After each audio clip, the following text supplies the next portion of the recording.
Hello, Rama Pupotu.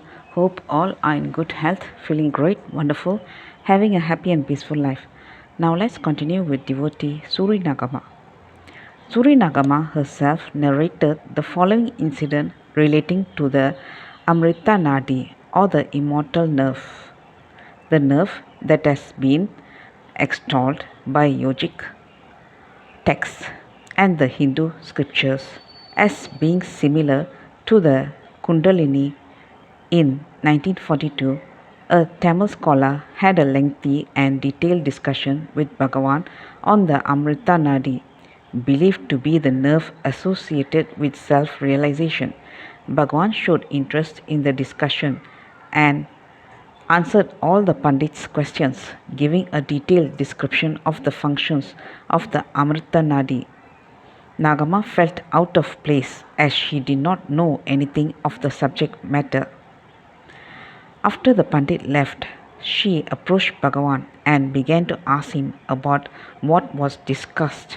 Before she could complete her sentence, Bhagavan asked, "Why do you worry about all this?" Nagama replied, "Bhagavan, you have been discussing this for 4 days, so I thought I should also learn something about it from you." Bhagavan answered, "The Pandit was asking me what is written in the scriptures, and I was giving him suitable replies. Why do you bother about all that? It is enough if you look into yourself as to who you are." Saying this, Bhagavan smiled compassionately at her. After another 2 days or so, there was once again another dialogue on the same subject. This time, Bhagavan said it was only a notion, a mere concept. Nagama intervened to ask whether all matters relating to the Amrita Nadi were also only concepts. Bhagavan replied emphatically, "Yes, what else is it? It is not a mere notion. If the body itself is a notion, will that not be a notion as well?"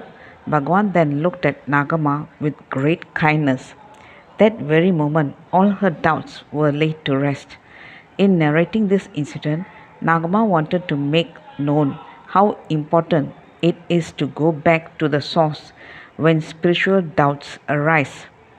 Bhagavan understood that each devotee had a unique inborn nature and took this into consideration when nurturing a seeker. The inborn nature of the individual is not an obstacle to spiritual sadhana. Only the countless thoughts are. Surinagama's nature was that of a poet and a writer, so Bhagavan offered her spiritual guidance based on this fact. When Surinagama realized that Bhagavan was her guru, verses and songs and poems flowed spontaneously. Initially, she felt rather bashful to present her writings before Bhagavan. However, another Telugu lady began singing these verses to Bhagavan, who in turn appreciated them immensely. Hearing from an attendant that Bhagavan had received the verses positively, Nagama ventured to place a few more verses before Bhagavan. Bhagavan gave a welcoming smile and said, "There are 4 verses written in the form of a prayer to me. The second verse is amusing. After I left Kanda Ashramam and settled down here, I had no monkeys to serve me. Nagama pleads with me, saying, 'Why don't you accept my mind that is like a monkey to serve you? Tie it down or chasten it, but see to it that it does service to you.'" That is the idea behind the verse. In Sivananda Lahari, Adi Shankara says something similar. He says, "O Shiva, you are a bhiksha, a beggar. Why not tie down my monkey mind to a stick and go about begging? You will get alms in abundance." Bhagavan then talked about a great Telugu scholar who had visited the ashram and told Bhagavan that he had read several spiritual articles by Nagama in various Telugu journals. Bhagavan told the scholar that Nagama was imparting spiritual knowledge to the public in the form of articles to magazines, journals, and newspapers.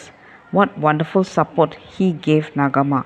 One day, when Bhagavan was in the hall, he heard someone observe that there was no one to take care of the Telugu manuscripts.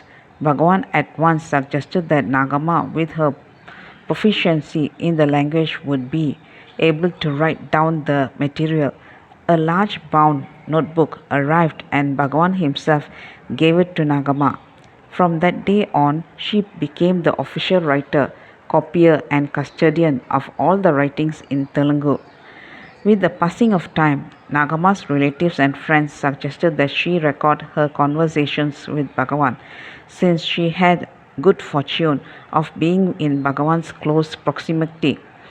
To begin with, she was rather reluctant, but she ultimately yielded. When Nagama's brother, Dr. S. Shastri, came to the ashram, he presented her with a big notebook, requesting her to write him detailed letters about the happenings around Bhagavan. Nagama fell for this trap, and so the letters started. When she had completed writing 4 letters, she felt tempted to read them out to Bhagavan. Bhagwan appreciated them a great deal. She brought out a cascade of letters and carefully preserved them in that notebook. These letters were later brought out in the form of a book titled Letters from Sri Ramana Ashramam. The book is a must read for devotees since it portrays Bhagavan as a human being and dwells on his greatness as a matter. When Nagama finished the first volume of letters from Sri Ramana Ashramam and began the process of writing the second volume, some members of the office staff told her to discontinue writing. In addition to this, they also handed over to the management what she had already written. Nagama was crestfallen but was compelled to obey. Let's continue in the next chapter. Thank you. Bye bye. Rama Rama Pupodu.